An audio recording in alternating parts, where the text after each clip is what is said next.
क्या बीजेपी के टिकट पर पहली बार चुनाव लड़ने का कोई प्रेशर भी है क्या? नहीं, मैं आपको बताऊं कि ये मेरे लिए एक दूसरों से एक अलग अनुभव है। और मैं आपको बताऊं, भारतीय जनता पार्टी मेरे लिए सदैव एक परिवार रहा है। मेरी दादी ने अपनी राजनीति कांग्रेस से शुरू की। भारतीय जनता पार्टी की स्थापना उन्होंने की। भारतीय जनता पार्टी की संस्थापक में से एक वो थी।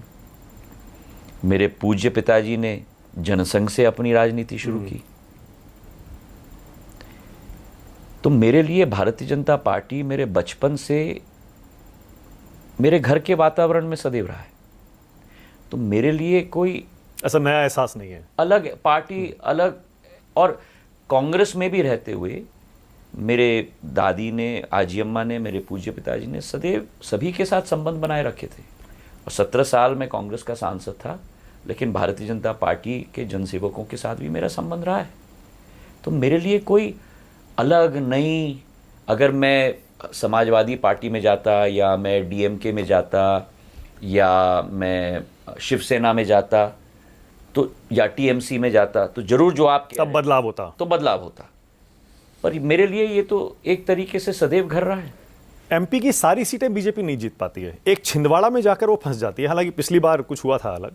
इस बार आपको लगता है कि नकुलनाथ अपनी सीट को बचा पाएंगे? आप देखिएगा 29 के 29 सीटों में भारतीय जनता पार्टी का परचम इस बार लहराएगा।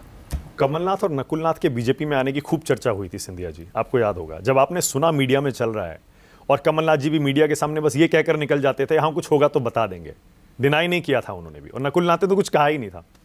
तो जब पहली बार सुना तो आपको क्या लगा? मुझे लगने न लगने से क्या फर्क है भाई, यही तो कठिनाई है जिंदगी में गुप्ता जी। सदैव आपको अपनी लकीर खींचनी है, दूसरों को अपना निर्णय लेने दो। जिंदगी में आप अगर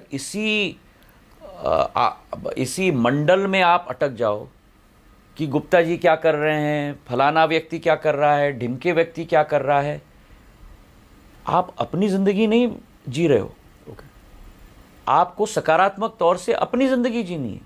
अगर वो आते हैं, पार्टी स्वीकार करती है, आपको स्वीकार है, कोई कठिनाई नहीं है। मेरे साथ जो उनका अनुभव था 2020 और 2023 के बाद, वो विषय समाप्त हो गया है। जो मुझे करना था, जो मुझे करके दिखाना था, वो मैंने कर लिया। अब वो विषय मेरे लिए समाप्त है। मैं अपने दिल में उनके प्रति या राजा साहब दिग्विजय सिंह जी के प्रति कोई द्वेष भावना नहीं रखता। मुझे अपनी जिंदगी आगे ले जानी है। किसी और को आप प्रति आप दुर्भावना रखो, किसी और के प्रति आप द्वेष भावना रखो, उससे आपकी जिंदगी में आपको लाभ नहीं मिलने वाला। मेरी सोच थोड़ी आध्यात्मिक सोच है। भगवान ने आपको सीमित समय दिया है इस पृथ्वी पर, उसका सदुपयोग करो। आप दूसरों के बारे में गलत सोचना, उनको द्वेष भावना रखने से आप अपना समय का ठीक इस्तेमाल नहीं कर रहे हो।